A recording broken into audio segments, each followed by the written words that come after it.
Girl, you look like your mama down there. Stop. Right. I like the dancing. Okay, I'm gonna play it. All right, and for me. 4, 3, 2.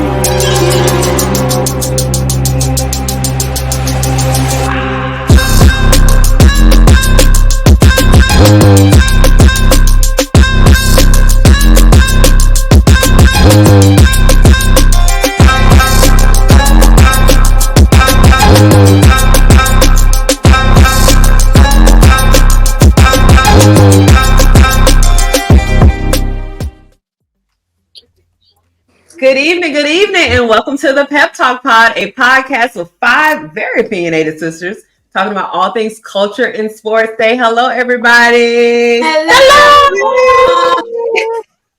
All right, make sure you hit that like button and subscribe and notification bell so that you can be the first to know when all episodes of the podcast drop. And I'm Shayna. I'm sister number 4, and I'm going to turn it over to my sisters to introduce themselves. Hello, I'm Tracy. I'm daughter number 1. Hi, I'm Crystal. I'm daughter number 2. Hello, I am fabulous daughter number 3, Melissa. And it's your girl, one and only Sean. I'm baby number 5. Oh, I couldn't even get it out. Hi, everyone. All right, we were going to start today, obviously, the show with the college football playoff championship last night. Michigan winning the championship over the Washington Huskies. The school's first national championship since 1997, which that was when they shared it with Nebraska. I want everyone to go around the circle, starting with oldest sister number Tracy. One word to describe that game last night.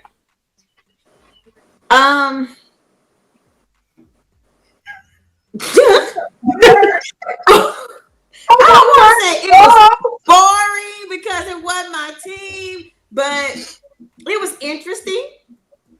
It was interesting, and I say interesting because I did not go for Michigan. I thought Washington was going to pull it off.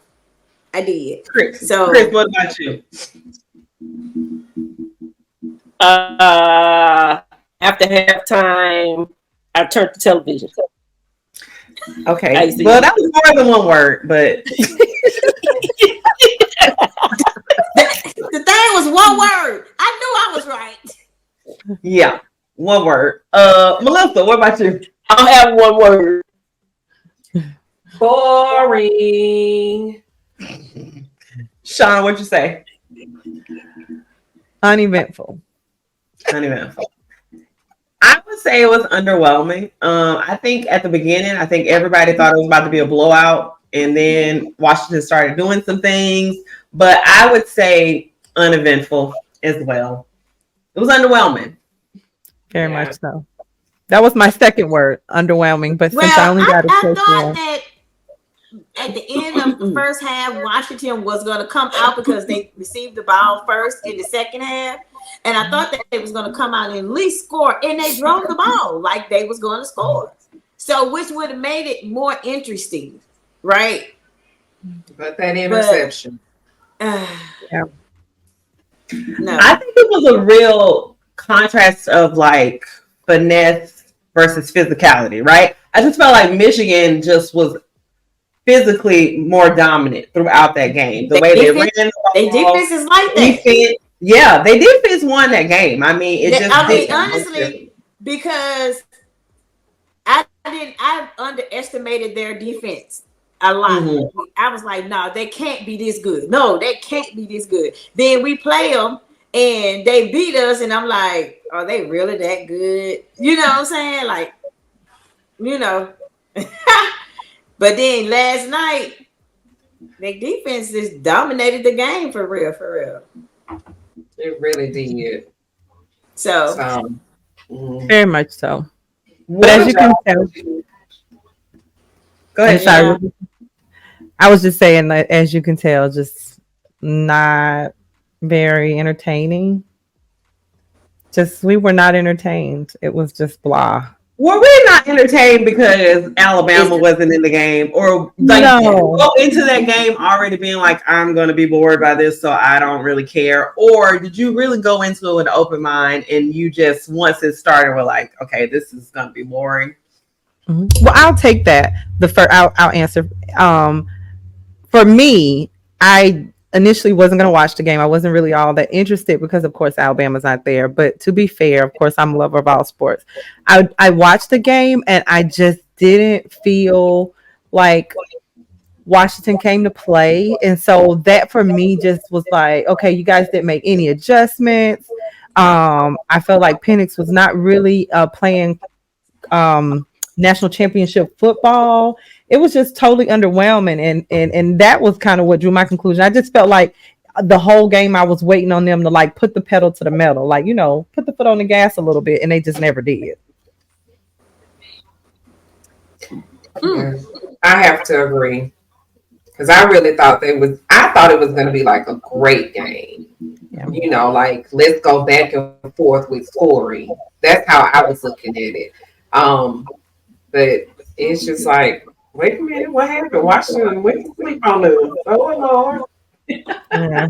It was like Penn he could never get it going. It was like he was overthrowing his receivers like really. He was never on the money, seemed like, and it was not like when I seen him play Texas. Like he played Texas totally different than when he played Michigan. And I mean, Texas, like everybody play Alabama. Like how did in there. Yeah.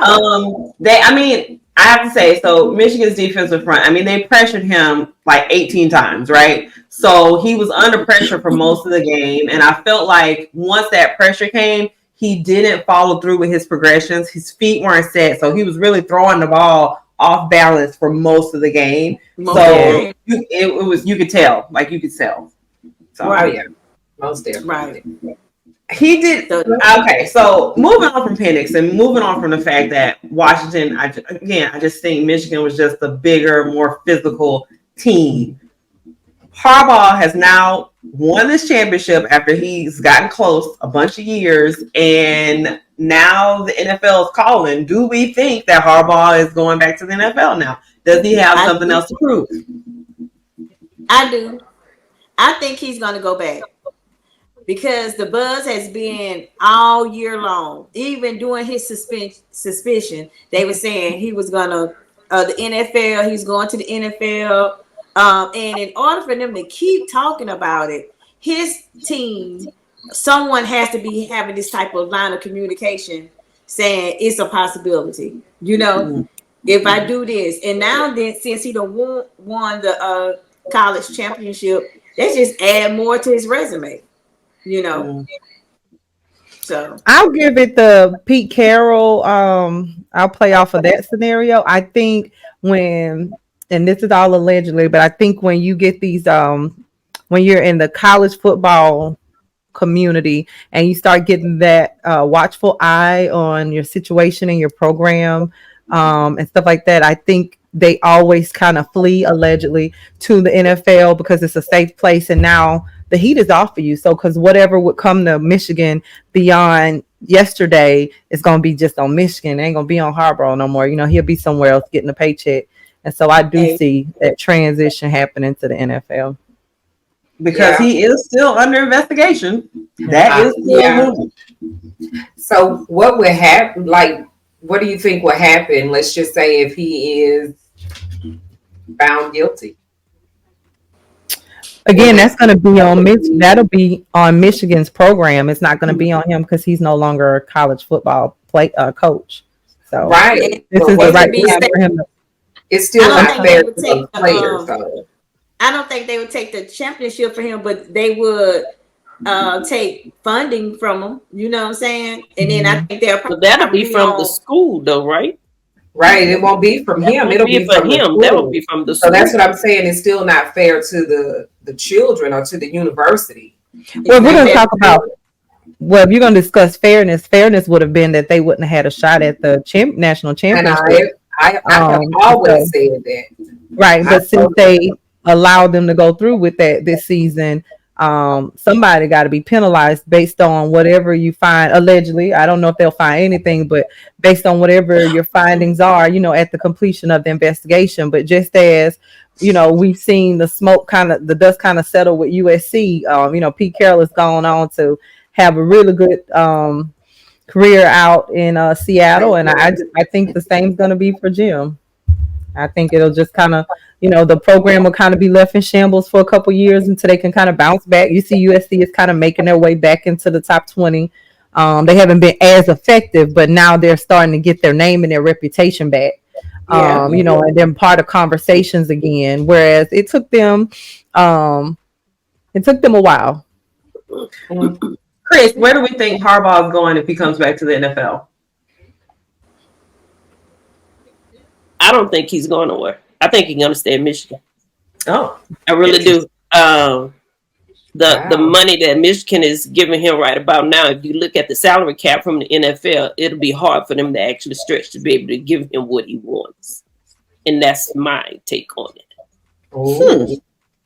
Okay. And with a lot of openings they have open, even with the firing of the NFL that we had recently, I don't know about their salary cap. Would it be able to expand to be able to give him what Michigan is already currently? Because right now he's at $28 million a year.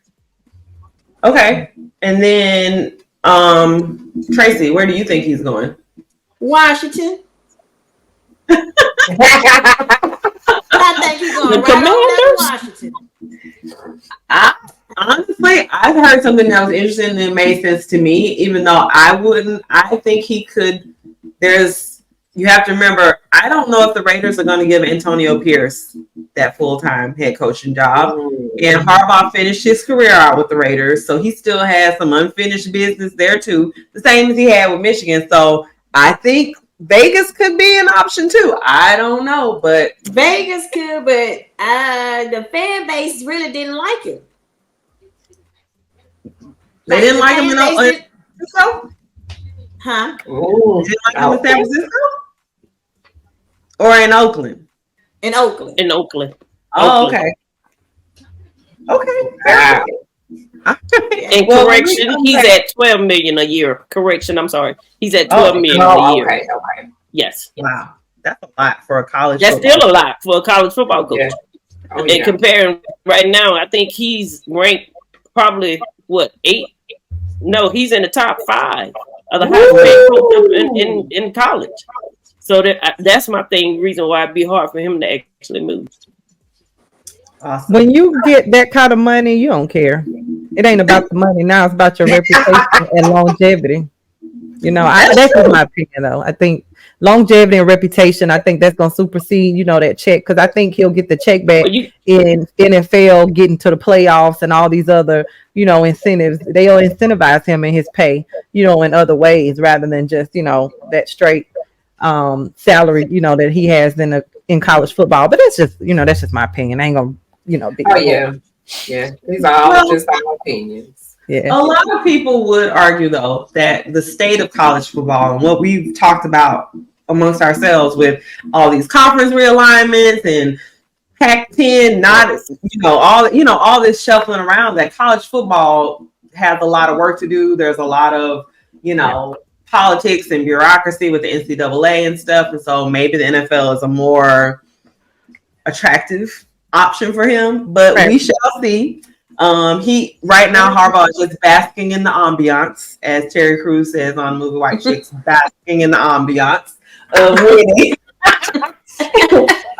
When we come back, we will talk about Black Monday in the NFL and all the firings that happened. So stay with us.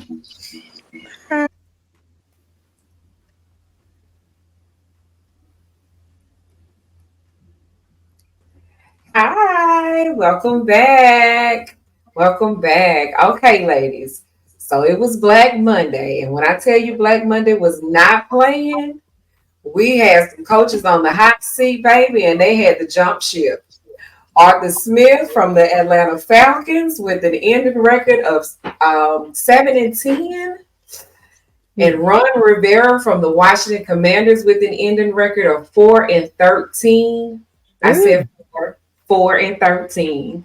And Mike Rebel just Tuesday from the Tennessee Titans, he had to get the indexing bird with the ending record of 7-10. But for the last 2 years, he's only had an ending record of like 6-11.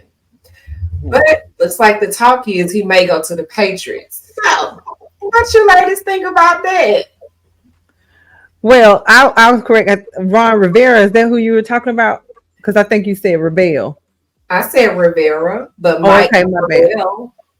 Oh, okay, that's what you said. So close. Yeah, Mike Yeah. Rebel. Okay. It's okay. My bad.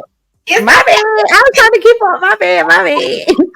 Now, listen, I definitely agree with the Tennessee Titans one, but I knew that was coming when Derrick Henry gave his peace speech. I was like, oh, he is out of there. He's like, y'all done gave Tennessee enough of my time. It's time for me to move on and take my talents elsewhere. And I totally agree. I do not believe that he actually has been able to get the opportunities that he should have been afforded entering in the NFL. I think he's made, put up some really good stats in Tennessee, but it is time for us to get our boy somewhere so his talents will be aided and highlighted. So yes, let's go. Yes, let's go. Come on. So Trace, what about Arthur Smith? You muted, girl. You got to unmute your mic. Come on so the people can hear you. So I agree with you guys in reference to Derrick Henry because he thanked everybody from the kitchen staff to the janitor to the janitors. Like he was like, let me get my thank yous out now because I know I ain't coming back. I am not coming back. I am going to take these talents somewhere else. Period. When I get in my car today, y'all won't see me here no more. I'm out. Yeah. I mean, I think it's for Mike Vrabel in Tennessee. It's interesting because he was like NFL Coach of the Year back in 2021. I mean, he had winning seasons those first years that he was there. It's just these last two. I mean, they went to the AFC Championship game in 2019. So he's had sort of, it was like his trajectory was up, and then I don't know where the bottom fell out. They don't really have a quarterback in Tennessee. They selected Will Levis this past draft. So I mean, it felt like the whole weight of the organization was really on Derrick Henry's shoulders. They got D-Hop in there, to try to get somebody to throw the ball to. But yeah, I think it was time. It's time for them to move on. It's definitely time for Derrick Henry to go somewhere else. Derrick Henry, I'm actually really shocked that his career has been as long. And I mean, 1,300 purpose yards. Like, he's such a big target. And the fact that he's been able to play as long as he has been and hasn't really had any major injuries, like he's really got to get somewhere because how many more years does he have left as a running back? Not enough. I don't know, but I got to give it up to him. He is, he's great. I mean, that's 8 years with that organization. And the average lifespan of an NFL running back is like 3. So, yeah, he ain't got much playing time left. And if he want to win, it's definitely time to go because he's not going to go to Tennessee. Okay.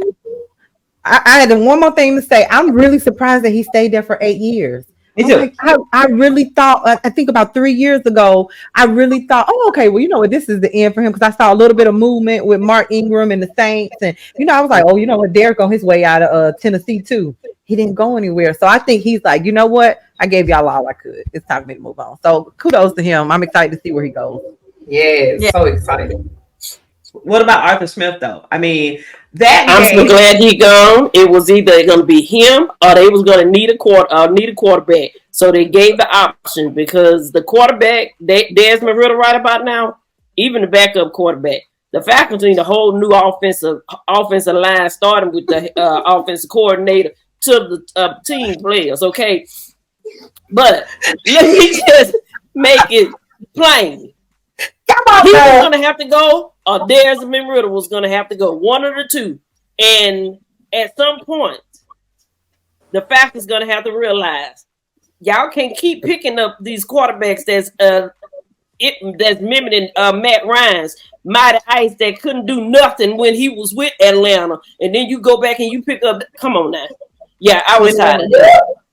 28. My pastor was ready to step out the pulpit because he's so tired of Atlanta.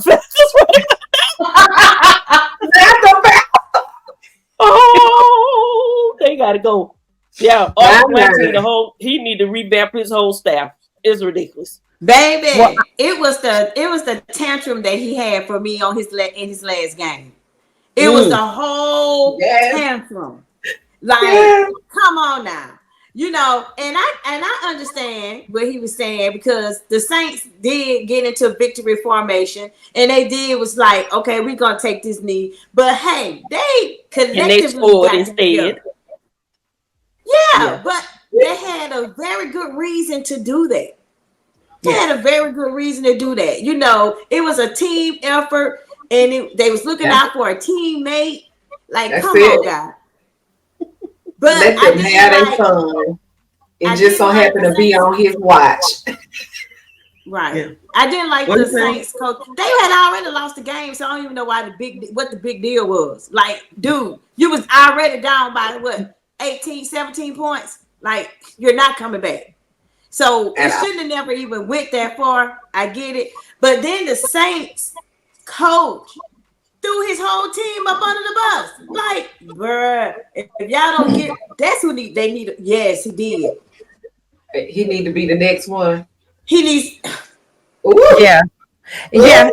And to Tracy's point, first of all, that's a huge rival, the Saints and the Falcons. I'm maybe the only person in Atlanta that's the Saints fan now. I'm just kidding. But I may be the only person in Atlanta that don't really care what way they go. I don't care how many coaches they get, quarterbacks. I think they are doomed. They facing doomsday for the way that they did Michael Vick. And I don't ever see the Falcons recovering. I think if they really want to do something, they're going to have to gut it from the rooter to the tutor. And that's starting with Arthur Blank. Okay, and Arthur Blank. So let's be honest here. I don't forecast anything happening with Atlanta for real in the coming years. And secondly, the Saints don't owe the Falcons nothing. They could have ran up 70 points on them, and that is their business. That ain't none of yours. Your team's supposed to get out there and win, and you didn't. You can't tell them when they can and cannot score. So you need to be handling your team. So yeah, let's be real clear here. You know, although my Saints got eliminated based on the they don't owe you nothing, and they really were trying to make a stance, you know, because they got mollywopped when they came to Atlanta a couple weeks ago before New Year. So they deserve to do whatever they wanted to do in the Caesars Dome. You were the visiting guest, so yeah, catch that. Absolutely. 31 points. I have one question. I'm sorry. I have one question. Knowing that the teams that actually fire most of their head coaches on Black Monday, most of them need quarterbacks. Let's talk about the quarterbacks that coming in the draft. That who would you like to see go where? Oh wow. Ooh, I wasn't prepared for this question. Oh, I'm sorry. I didn't mean it. No. That's a good question. Yeah. I don't really see I'm gonna be honest, I don't really see a good pick of the litter for quarterbacks this season. Not just saying, we got 5 to stretch across the NFL. Also, I want to be clear, a lot of these teams have really recruited some amazing talent in that quarterback position, and they don't do anything with it. So as much as we want these teams to be quarterbacks, they have got to figure out how to build offense around the people that they have drafted to their teams. They went and picked up. You got a lot of quarterbacks sitting on these teams that are just, doodling away. Because they are, I don't know if people are not creative anymore. Everybody used to be so creative, but ain't nobody creative no more. They don't know what to do. They expect everybody to get in there and be a Tom Brady, and just be a game regulator off the rip. And so everybody's talent not going to speak the same. So you got to really be able to get in there and create an offense that is parallel, consistent with the quarterback that you put in that role, and they just ain't doing it. And you look at Bryce Young. Bryce Young had way more hopes coming into the NFL than how he done got plastered this year. But we ain't even gonna settle on Bryce Young. Shoot, look at Justin Fields. He been up in Chicago getting mauled, for the last couple of years. And so it's like you want quarterback. Right. Mac Jones over there in New England Patriots, to the point where Bill O'Brien of all people go and sit him down. I have my words for Bill O'Brien. Like, bro, you need to sit down, because everywhere you've been, you ain't been done nothing. You ain't done nothing. You ain't showed me. He done messed up everybody on college. What daddy say? What I do? Everywhere he go, he stake up the place. He's staking it up there. So yeah, no, Mr. Bill. All right. What about? Let's look at the wild card weekend. Let's kick us off. So we have Dallas versus Green Bay. Okay, so Dallas versus Green Bay. Who do we think is gonna win it? Let's go one by one. Dallas. Yeah. Dallas. Yeah. I'm gonna say the Packers. Oh, bam! I was going for the cheesehead too. I was going for the cheesehead. Well, you know, I'm gonna say the Packers. Okay, so on paper, Dallas should win, right? Dallas is the better team. On paper, but we are talking about Dallas. Oh, okay. Correct. That part right there. That right there. So we are talking about Dallas. Yeah. We are talking about Dallas. The next team is Detroit and Detroit Lions and the Los Angeles Rams. Yeah. So I got the Lions. I got the Lions. I got the Lions. It should be the Lions. Yeah. Okay. Should be the Lions. Everybody should be. Shayna don't should no more, okay? It's gotta be the Rams. Listen at me. I'm gonna go with you all the time. Okay, I mean, because you're talking about the Rams, a team that has really come out of nowhere, right? They have the number one offensive rookie of the year with Puka Nacua. Like, they getting hot at the right time. And that's always a dangerous team. Yeah. So they did that last year. The Rams did that last year. I'm gonna go with the Rams. Okay. So the next team is Tampa Bay Buccaneers and the Philadelphia Eagles. Just didn't go up. This is a should. The Eagles should win because the Eagles are a better team. But the way the Eagles have played the last 6 games, I'm gonna keep my mouth off for it. I'm gonna keep my mouth off for that one. And let's be clear. Last 6. We mean last 6 games. All 6 of them. 6. Yeah. All 6 of them. I hate to say it. I hate to be the one to say it, but I don't think they're gonna win. I really don't. Yeah. I don't. And then Jalen Hurts hurt his finger or hurt something, which he shouldn't even been playing in the game. Should have been sitting down somewhere. But they had a point to prove, but not prove because they still lost. Yeah, I'm so upset with the Eagles right now. Like, what happened? What happened? Who did you proving that point to? I don't know. When I seen him, and I was like, I know he's not going to play. What he played? Are you for real? Because it was not going to put you in a better position if he won. It wasn't going to change the seed or nothing. Yeah. Yeah. That was dumb. They have the Eagles organization as a whole has made some very questionable moves. I'm going to say coaching staff. I'm not going to say organization, but the coaching staff just made some very questionable calls as of late. I will say the last 6 games, but if we're being honest, the Eagles have been escaping a loss all season. They've been running, they started the season out and it was so good because, they were undefeated, but the undefeated was still by the hair on their chin. So if we being honest, I just feel like somebody had picked up their number and they, maybe their offense was not as fluid as we thought, and maybe other teams just really had to get into their groove because the game before with the Giants, they really weren't supposed to win that game either. They barely escaped that game. And so I don't know. I think the whole season has just been if we really go back and look at it. Yeah. It's like a baby giraffe learning how to walk or something. I don't know. It's terrible. I'm going for the Eagles. I'm gonna try it. I'm gonna put my wing out there. Rather if flies, I'm gonna go for the Eagles. I want the Eagles to win. I don't want anyone in the NFC South to ever win anything unless they're the Saints. So I obviously want the Eagles to win. I do not want the Bucs to win. But I don't know. They looking real.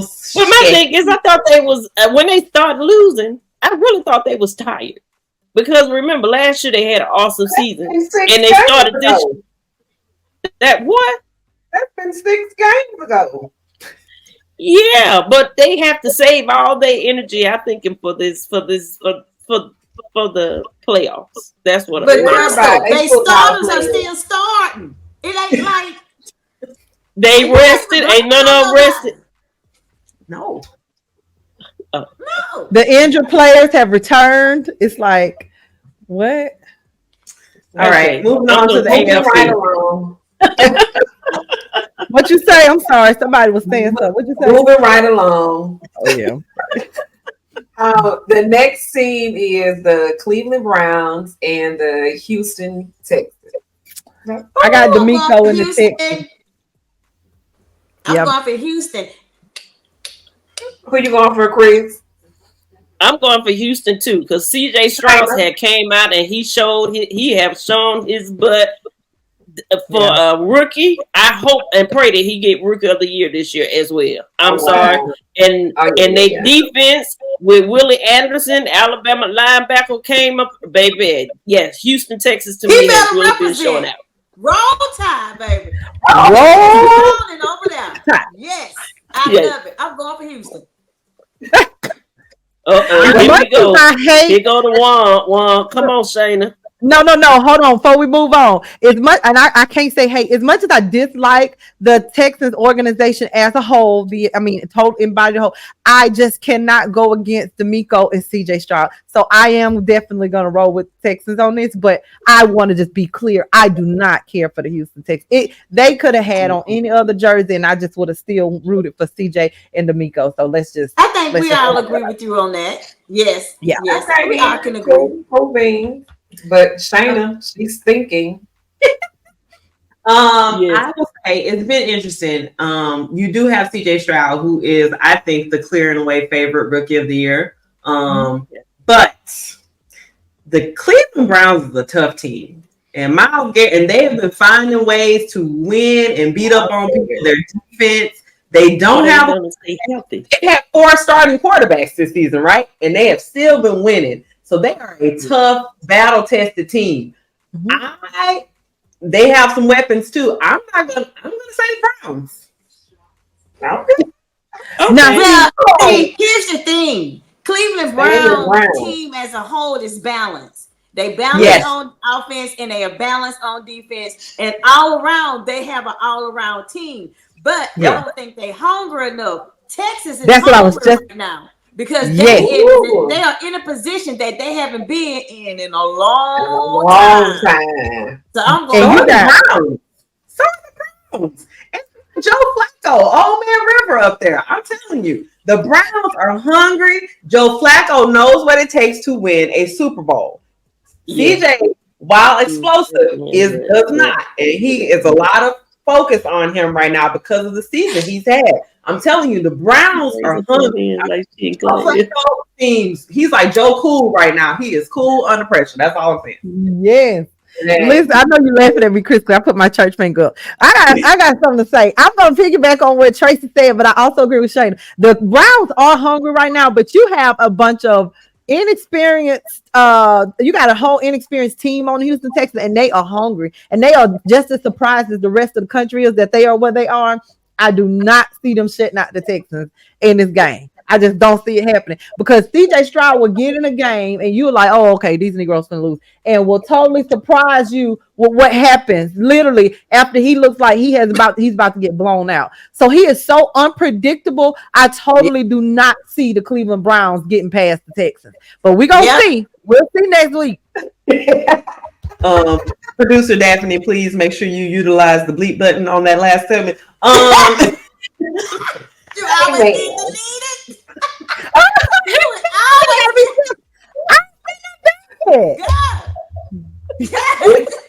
It's just something about Hey.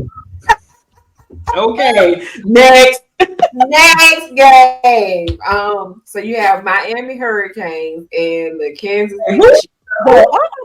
The Miami Dolphins. My bad. I done went back to college, didn't it? Miami Dolphins and the Kansas City Chiefs. So, who you think gonna win that one? Now let me tell you. Let me tell you this. Come on, Kansas City has been escaping with a couple of wins, and they also have been playing trash. They've been playing trash, but I think Miami could win. What scared me about Miami is Tua's receivers, because even though Tyreek Hill, he can do all kinds of good explosive stuff. I'm gonna have the to other go wide with receiver. Oh wow, The guy from Alabama. Wow. Yeah. Jalen. Yeah. yeah. It's gonna be hard because Kansas City has been playing like trash, like for real.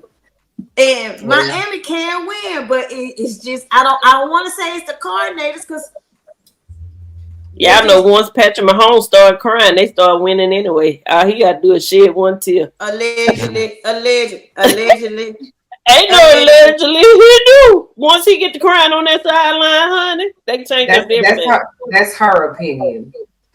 Oh, okay. But for the rest of us, allegedly. Wait.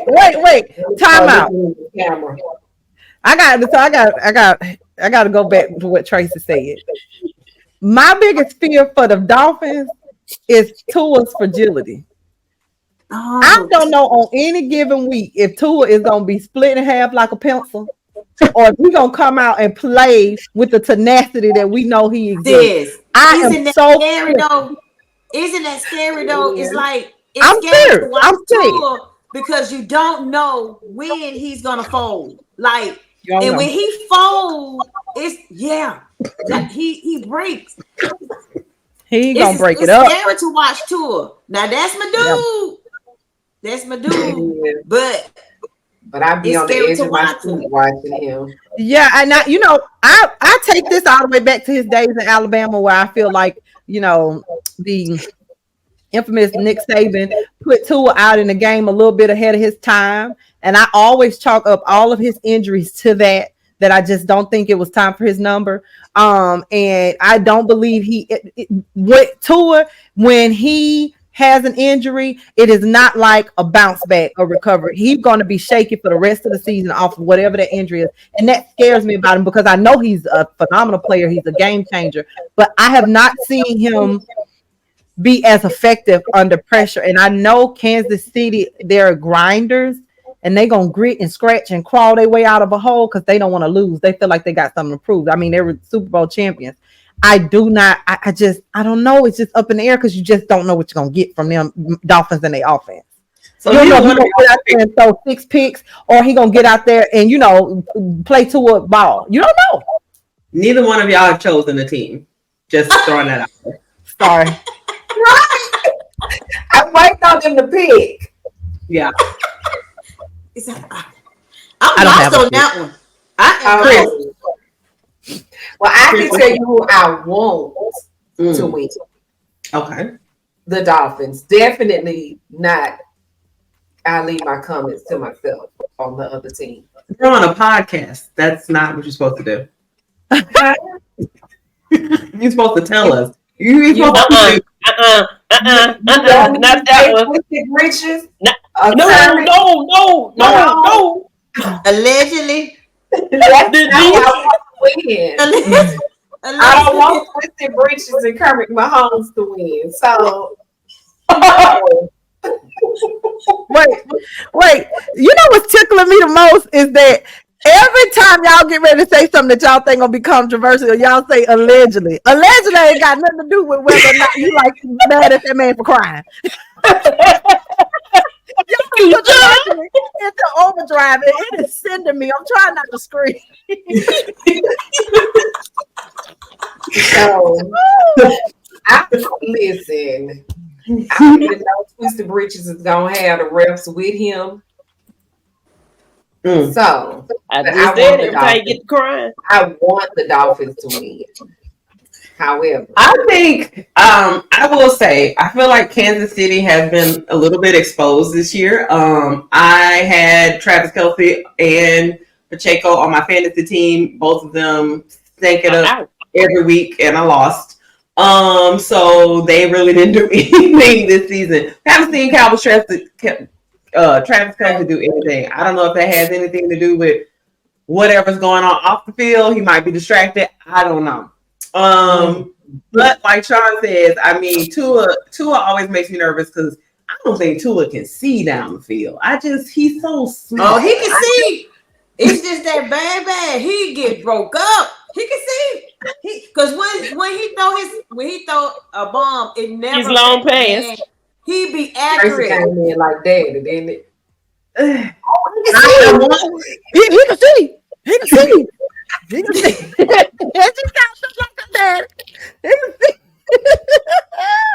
I'm gonna pick the Dolphins. Okay, moving on.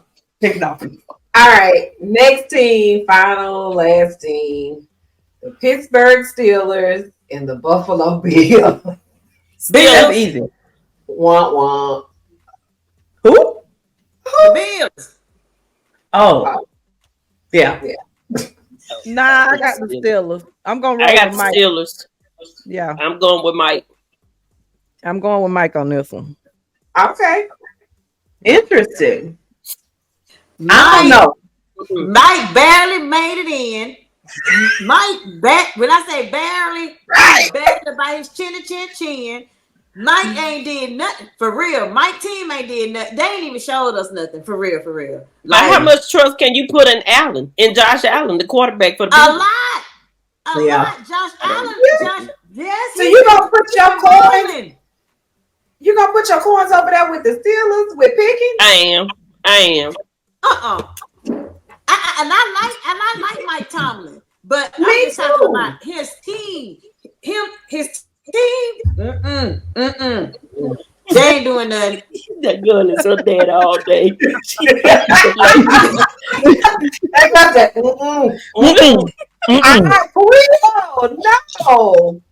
I like Pittsburgh Steelers. I'm a Steelers fan, seriously. But no.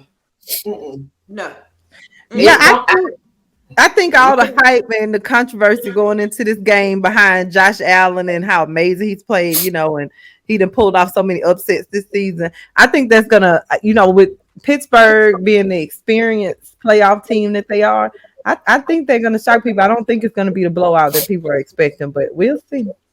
But the Bills are also an experienced playoff team, especially under Josh Allen. TJ Watt is out of the game for the Steelers, so they're not going to have that leader on defense. The Bills have gotten so hot, like they usually do. They hit these hot spurts in this last half of the season when they knew they had to win out to get in. They did, and Josh Allen has been balling out of his mind. Steelers ain't gonna win now. I'm sorry, they don't have. As much as I love Mike Tomlin, they ain't got it. The Bills coach. I think that to me, this is my personal opinion, the Bills head coach is one of the most arrogant allegedly coaches. Allegedly don't even go there. Can y'all stop? Notice his demeanor. God, dog. Y'all stop it. Get on my nerve with a legend. You ain't saying that. The show. That's an allegedly statement. That is her personal take on his overall demeanor. That's what it is. His demeanor on the sideline is just like, oh, I know, this is how it's gonna be. Like, we're just gonna win. Oh, I don't like him. He done got on your nerves, huh? He done got on my nerve. Every time I look at him with that smirk on his face. Ugh. But she picked him. Well, I still like Mike Tomlin. And y'all know Mike Tomlin look like Omar Epps. Stop it. Y'all know Mike Tomlin look like Omar Epps. Be so for real. Come on. Come on. Mike Tomlin what? Mike Tomlin looks like Omar Epps. Come on now. Be for real. Yeah, you be so for real. No, y'all blind. I don't wear glasses. I think the rest of y'all wear glasses. Must be Omar Epps. Old. I need a side by side. I'm gonna pull it up. Okay, when we come back from this next commercial break, I'm gonna pull it up. So stay with us. He a handsome dude, but She talking about Jamar Epps. She ain't talking about Omar. She meant Jamar. Who's Jamar? Oh no. I don't know who he is, but it ain't Omar. She talking about Jamar. Who's Jamar? She done got on my nerves with that because what? Girl, you like who? What in the world? I'm gonna find it and we'll be right back. Watch. Okay. And welcome back. And I would just like to say, daughter number 4, Shayna, was correct in that Mike Tomlin and Omar, not Jamar Epps. Those two can be brothers. I don't care what nobody say. Those two can be brothers. I agree. I agree with you, little sis. Yeah, who the daddy? Know who the daddy is? Not Let's see what our audience say. If you agree, put a 1 in comment. Yes. If you agree, put it down in the chat. Put it down in the comment section. Mike Tomlin, Omar Epps. They definitely look alike. The only person who say they don't look alike is Sean, and she wearing glasses. That's all I'm saying. I said they favor, but I'm not seeing this keen resemblance or whatever. I don't know. Maybe I don't know. Maybe I need to get my prescription adjusted. Yeah, I think those Yeah, are fancy glasses. All right. Moving on. You a hater. These are not fashion. These are definitely prescription. I don't wear fashion glasses. I'm too old for that. Be for real. They don't have lenses. Not you tapping on your glasses. For me.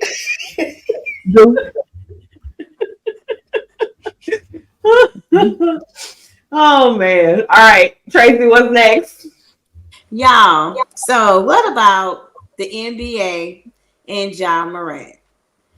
And him hurting himself in practice. He just got back 6 games ago. Was suspended for 20 plus games. And the guy he's really talented, but I think he's gonna need a chaperone while he's out for the remaining part of this season. Because I just don't trust him riding around by himself. He seems to get in so much trouble when he's alone. I think Ja is out there.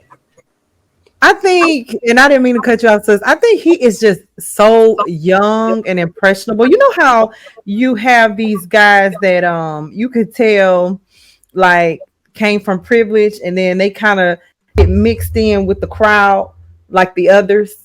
And then they try and emulate and, like do what they're seeing other people do. And, kind of, I have one, like I had a little cousin. He was kind of the same. He didn't grow up in the hood and all that kind of stuff. But as he got older, he started trying to adapt to things that he was seeing and thought he thought was cool.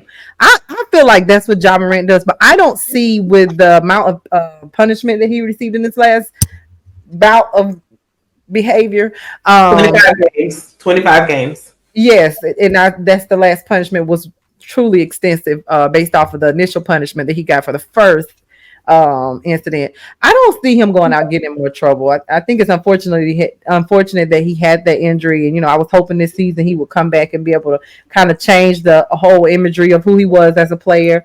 But I think it's very unfortunate he got hurt. I don't see him getting in more trouble though, not like that. I just think it was, I don't know what they sat down and told him last season about all the crazy stuff he had going on. But I just, unless he has totally given up on ever being a ball player or standing with the greats, I don't see him doing nothing else crazy. You don't think so? Our co-producer said her heart is really broken over this game, over this injury, and that he's out for, they saying it's a season-long injury. Yeah, he's out for the season.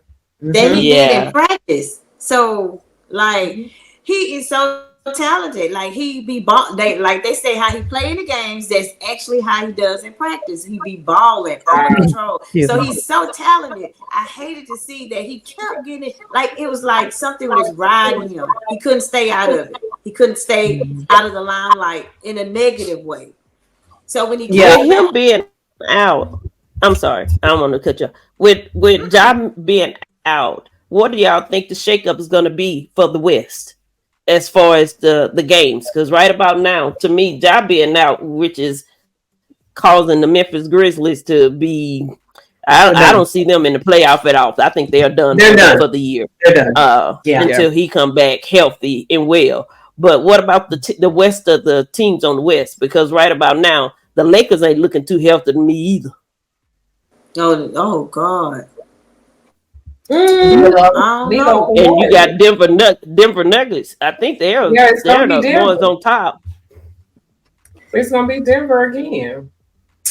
Yeah, I mean Denver's sitting up at the top. Yeah, I can say for sure that the Memphis is done. I mean, they were 6-19 when he came back from suspension. He came back. They won 6 out of 9 games, and now like he is the difference maker on that team. So without God, they don't stand a chance. I mean, the Nuggets, obviously defending champs. I think they are probably the runaway favorites. I mean, the Clippers, I always want to put some kind of stock in them, but really not. I mean, I can see the Mavs coming out too. I can see Dallas. That's what I was thinking. I can definitely see Dallas doing actually being top up in the on the West this season. I really can. I'm sorry, I didn't mean to cut you off. So we have totally rested on the Warriors this season. Girl, the Warriors, what they reckon is like 17-19 or something like that. Yeah, 17-19. Yeah, I always take the Warriors and the Lakers early, like the season starts. I always take it with a grain of salt because you have some very seasoned talent on those teams, and I know they like to close out seasons a little bit stronger. Speaking of the Golden State Warriors, let's talk about Draymond and his meltdown. Yeah, because Paul Draymond, I told y'all I believe that baby was on written at that point, allegedly. And he needs somebody to talk to. He need to go to counseling. That baby is something is going on. And I want to help him. So I really think, though, on a serious note, I can commend the commissioner for stepping up and actually speaking with him and not allowing him to retire, because that's what he said Monday on his podcast, that he really wanted to retire because it's overwhelming to him.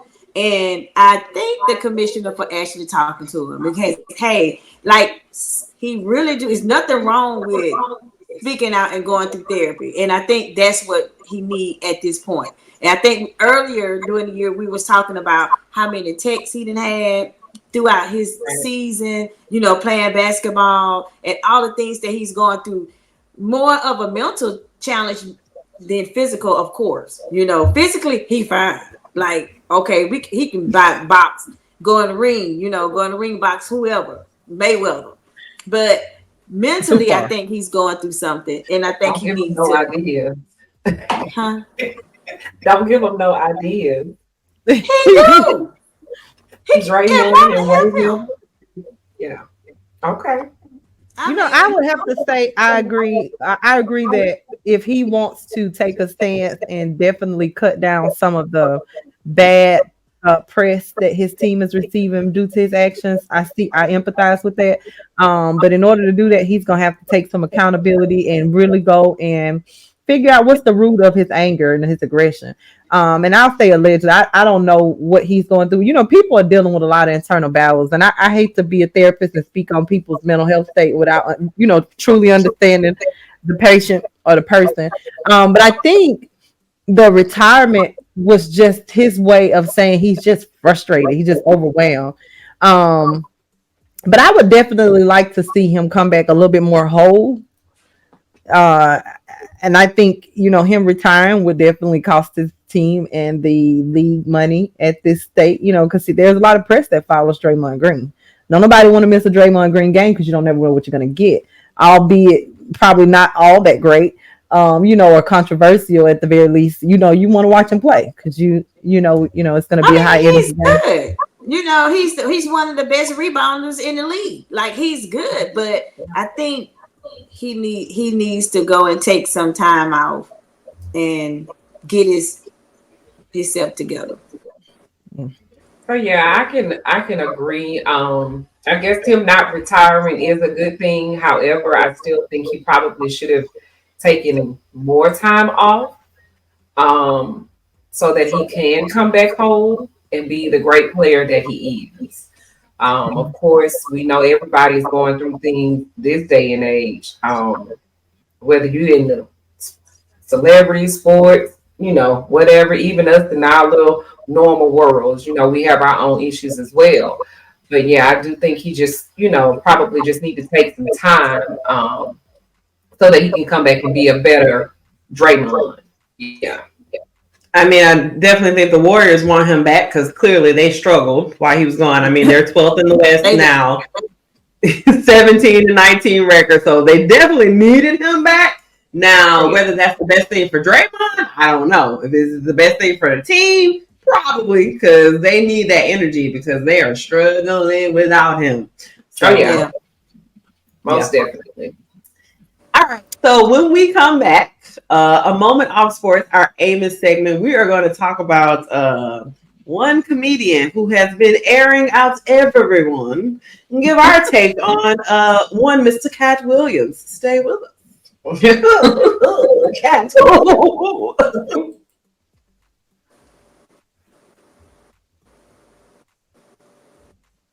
Woo! Time for our moment off sports. Man, this particular moment off sports is around the most controversial interview, I think, in over a decade. My brother Katt Williams, in his interview with Shannon Sharpe, I think Shannon Sharpe got him a hit with this one as well. But wow, what an explosive way to start out 2024. So many one-liners dropped in this. So many people called out by name. When they say, if you're going to stand on business, say my name so I know who you're talking to me. He definitely said their name. Yeah, he definitely said the names. And so much that he shared was controversial. Before we go too far, let's just look at the clip. Let's just look at one of the clips and see what he had to say. Deals when he got here. Have we heard of a comedian that came to LA and in his first year in LA, he had his own sitcom on network television and had his own movie called Soul Plane that he was leading? No, we've never heard of that before that person or since that person. What do you think a plant is? Maybe people don't understand the definitions of these words. His documentary with Chris Rock, where he shows you that his whole upbringing in comedy was on the East Coast. Yeah, it was. So how simultaneously was he here in Los Angeles doing the same thing? It didn't happen. It didn't happen. And I hate to seem like a petty individual for picking apart lies, but Jussie Smollett gonna keep lying until you say we don't believe you. Already had his deals when he got here. Have we heard of a comedian? I mean, wow, what Jussie do? I feel like he just caught a stray. Man, Bud don't even be bothering nobody. They will not let him live. I feel like there's no such thing when it's straight called a stray when it comes to Jussie. Come on now. I think he just caught a stray just then. Because I mean the lies have ended. He's already got in trouble. He's gotten sentenced. He's fighting the charges. He's gonna go to jail. I mean, there's nothing else to tell here. They've already said we don't believe you. So contextually, I don't think Jussie had nothing to do with that. I also don't think in the way that he tried to describe that actually made sense, because we all know once you start getting your track, some type of traction in Hollywood, you're going to move to Atlanta, you're going to move to LA, you're going to move to New York or whatever. So I don't think just because he wasn't living in Philadelphia anymore that his story about him coming out of the hood, changed. So I get what he was trying to drive home, but I don't think he really drove home the point. What y'all think about this interview? Tracy, what did you say? What did you say, Tracy? Honey, listen. Katt did that. 10 toes down. Katt didn't leave no names. You heard me. He talked about everything. On top of that, Katt is taking that boy's wife on comedy tour with him. Ex-wife? The ex-wife. The ex-wife is going on comedy tour with Katt. Yes. Yes. And for one, the people say Katt pays very well. Mm-hmm. Say he Yes. is a giver Yes. to be like He giving us some entertainment right now. yeah, Ain't he gave A hey, they lot. had 5 million views in one day. So he is a giver in money too. Like he go to your comedy show and if you're doing good, he sends females to bless you with thousands of dollars. Like Boosie said that he went to Katt Williams' show. This is true. And he because said Boosie Katt Williams said gave him that's your 15 cousin, grand. ain't it? Boosie's my cousin. Boosie my cousin. That I love Boosie. Only yours, not mine. No relation to me. No. He don't come. Boosie my cousin. But Boosie Okay. said, I'm just saying like the things that Katt does throughout the industry to the little people, to who the industry say the little people. He blesses them with, he makes sure they're straight, you know. And so the interview, I believe 98%. The other like 2%, I don't believe. Like what? I do not believe that you were 13 years old and now black woman or father Put you allowed on to no get on the back bus of a truck and drive and go all from the way wherever you was from to Ohio to Florida. Miami. I don't believe it. And you ain't never ran no 4.2 and you ain't read no 300,000 books. Like, let's be for real. So you got to skim that down. You said 98%. I'm gonna give him 75, but the other 25 was very loaded. It was a Only lot of thing he loaded did stuff in do was he helped Club Shay Shay increase his numbers because that thing was viewed He did that. 39.5 million times on YouTube alone. So Yeah, he did if you that. all watched that and had fun, I know you all can watch Pep Talk and have fun. So let's get our numbers up. It's the plug to me. It's the plug.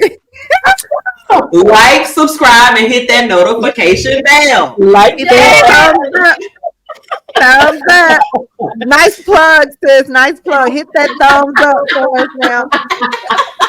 What I will say though, this is what I'm gonna say about Katt. Okay, now Katt he didn't hold his tongue, right? He called out everybody, some big names, especially in our community, in the black community, in the comedy community. And my whole thing is the people that have and everybody's responded to him, right? Ludacris did a diss track, Kev said something, Cedric said something, all these people said something, but no one has said that he was lying. Yep. Ice Cube said, and I quote, Katt is not lying. What he's saying about his movie, the scenarios. You said Ice Cube. I said Ice Cube. Ice Cube. You said Ice Cube, but you said Ice Cube. Nevertheless, he was saying he said Katt Williams was not lying about the scenario surrounding the production of Friday. Now, what I will say is people have responded, and a couple of them have said that he's not telling the truth. So I will not give him that much credit. A couple of them have said. Cedric the Entertainer, for one, he came out and took a stance and was like, no. And he actually showed and shared some clips. Ricky Smiley definitely shared. One of the things that people started saying about the Ricky Smiley interview is that Ricky Smiley's interview with Shannon Sharp was not like saying Katt Williams was coming second place to him. What he was saying was the way that the agent presented it to him was that when he went out there, although he was auditioning, he was told that the role was for him. We all know how politics work in Hollywood. Even if you're not in Hollywood, you understand that there's a political aspect. Now, what he said was, and once Katt Williams was auditioning for the role or given the opportunity to audition, it changed. That is, in fact, what Ricky Smiley said. And so I hate that Ricky got all that backlash because it was like, well, you should have stood 10 toes. You shouldn't have said nothing about it. He wasn't dogging Katt in that interview. You know, we always run these little 10-second clips, but if you actually listen to the interview, he was saying, yeah, I thought that was my clip. And then I end up being Santa Claus. But that was actually really good because I was the best. I needed to be the Santa Claus, and he killed the role.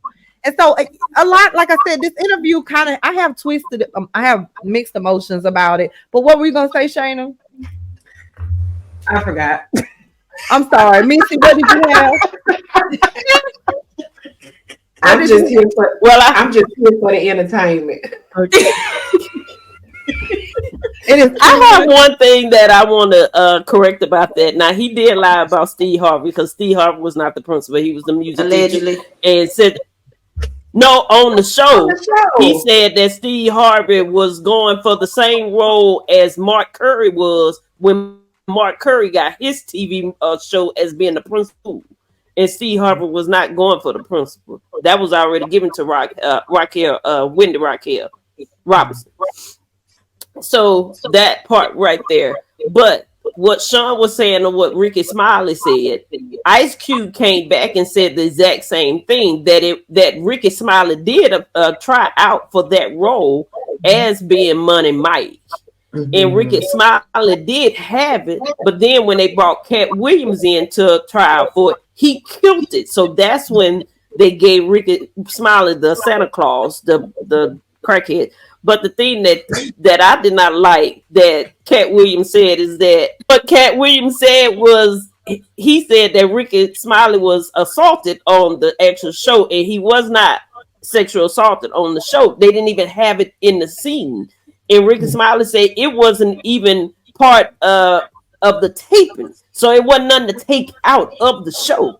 So I didn't like that part about Katt Williams. Another thing I don't like about Katt Williams keeps saying that he wasn't on no drugs. Allegedly, in his criminal background, actually shows in history showed him getting pulled over and having allegedly some kind of narcotics in on him, or either is showing in his actions when he have gotten arrested or pulled over from the cops. So my thing about Katt Williams is you quick to tell everybody else's story, but you didn't tell all complete story of your own upbringing, but you want to make it seem as if you had a rough life. And the thing that him and his daddy and that situation about him and his father and the relationship he had with his father. And he actually told Shannon Sharp him and his father almost had knockout drag out with your dad. Mm-hmm. So to me, knock out my dad. Well, I'm so glad you haven't, and I'm so glad that we are not allowing you to actually knock him out because we need our father here. I didn't say I was gonna. So people have arguments all the time. That's all I'm saying. So I'm not gonna say that didn't happen. But what I'm saying is that he was acting as if his life with his family was not as great, and he to me, my thing is, the whole thing was he was trying to come and air out everybody else's dirty laundry, but he didn't. He was truthful about his dirty. He said he waited a whole year to get on Shay couch to talk about everybody else already been on the couch. But you can't delete your own. You can't talk about you deleted some of yours to make you look good. Say, sweep around your own front door first. I heard that when I was a baby. Sweep around your own front door. Then before you try to sweep around somebody else's, honey, they say sweep that. Well, he missed that. Tell you something.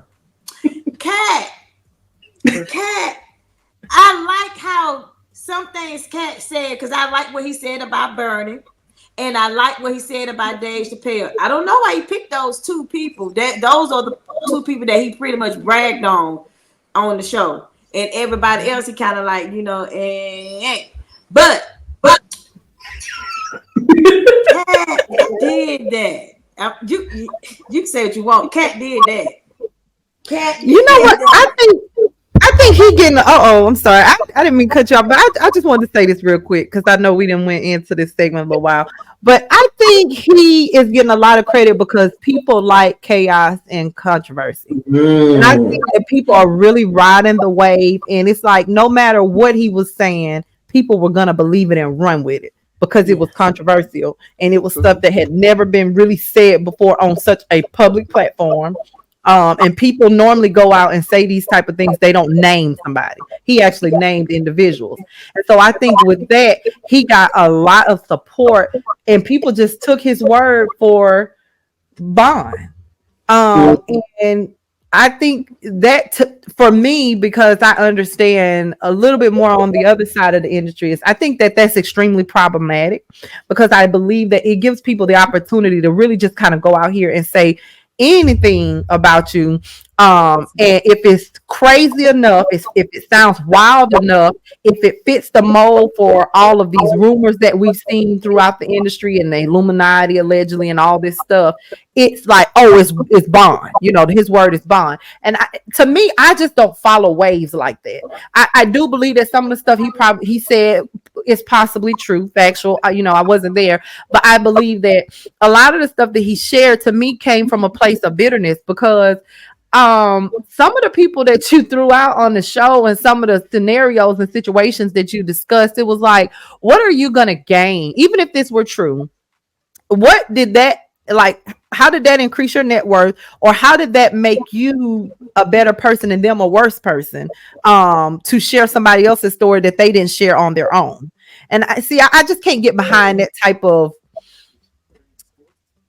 I don't know. I think the interview was very controversial. I think we learned a lot from behind that type of drama. Yeah, I can't get behind. I can't just be like, oh, you know what? He really told it. He laid it out. Everybody business on Front Street. I just can't be that kind of person because I've seen the other side of the industry. And I also know that people have conflict in this industry. And, you know, most of the time it's whoever gets to the internet or the media first.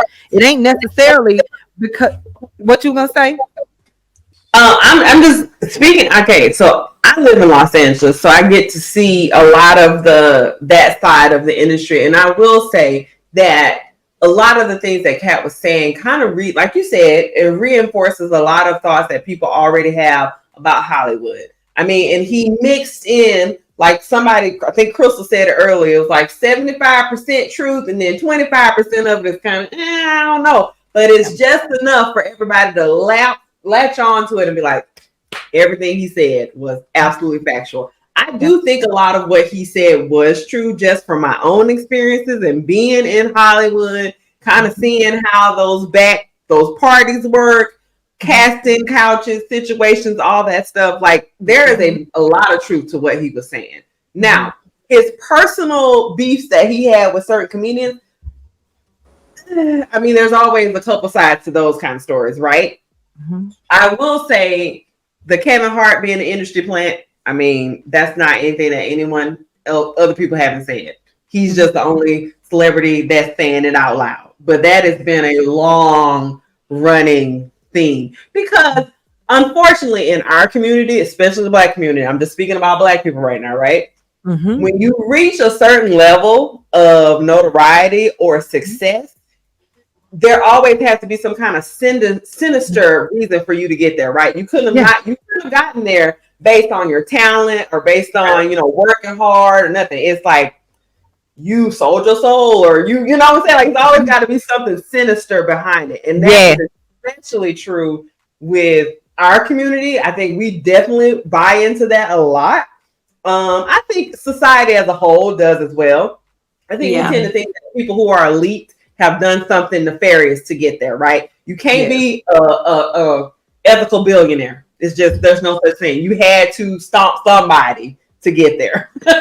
So it's a toss-up. I kind of agree with you. I think a lot of what he said was true, but a lot of it you kind of have to go, Katt, I don't know about that. Yeah. Yeah. And I will say, like when he got to the stuff about, he read over 300,000 books and run a 4.2 and just some of the stuff is just like he rode in the back of the 18-wheeler from one part of the country to the other part at 13 years old, and then I only had $2,500 in my pocket when I got there, and then I started at work and doing something. No, baby, at 13, because you look like a man child now. I can imagine how small you looked at 13. Yes. And then the one same height since he was 13. So He been the same height. Yeah, then he said he got accepted into college. He graduated high school, got accepted into college at 7 or 8 or something like that. What was it? It was something really, really crazy. I can't even remember. Don't quote me, but it was something like that. Like, you know, he was a genius and got into so he's a boy genius. 8. Yeah, he got into college at 8 or was accepted into or could have went to college at 8 years old, something like that. So it's just like, you know, it's a little dibble and dabble of the truth and, you know, a lot of the untruths or stuff that's just truly not even believable. And not to say that a young brown boy couldn't have made it into college at 8. We're seeing it. We're seeing that type of stuff happen. Yeah, we are. But yeah, you did. You didn't go to college at 8. All right. Well, on that note, we're gonna wrap it up. I will say that I have read over 100,000 books, so I don't know. Maybe Cat could be true. 300,000 seems like a lot, and I read a lot. But anyway, you truly do. This is very interesting. Yeah. On that note, we will see you all next week again. Don't forget to like, subscribe, comment, follow, hit that notification bell. And we are about to put them to sleep. Good night, everybody. Night, everybody.